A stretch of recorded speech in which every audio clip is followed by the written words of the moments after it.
শ্বশুর বাড়িতে শুধু দুই বেলা রান্না করে খাওয়ানোর জন্যই কি বাবা মা মেয়ে বিয়ে দেয়? ওই বাড়িতে তো নিজের বলতে কিছুই নেই, উচিত কথা বললেও দোষ।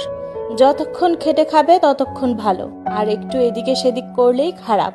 দুনিয়ার সবচেয়ে অন্তরহীন আর নিকৃষ্ট মানুষের দেখা হয়তো কিছু কিছু মেয়েরা শ্বশুর বাড়িতেই পায়। এটাই বাস্তব, মেয়েদের জীবনটাই এমন। শ্বশুর বাড়িতে শুধু দুই বেলা রান্না করে খাওয়ানোর জন্যই কি বাবা মা মেয়ে বিয়ে দেয়? ওই বাড়িতে তো নিজের বলতে কিছুই নেই, উচিত কথা বললেও দোষ। যতক্ষণ খেটে খাবে ততক্ষণ ভালো, আর একটু এদিকে সেদিক করলেই খারাপ। দুনিয়ার সবচেয়ে অন্তরহীন আর নিকৃষ্ট মানুষের দেখা হয়তো কিছু কিছু মেয়েরা শ্বশুর বাড়িতেই পায়। এটাই বাস্তব, মেয়েদের জীবনটাই এমন। শ্বশুর বাড়িতে শুধু দুই বেলা রান্না করে খাওয়ানোর জন্যই কি বাবা মা মেয়ে বিয়ে দেয়? ওই বাড়িতে তো নিজের বলতে কিছুই নেই, উচিত কথা বললেও দোষ।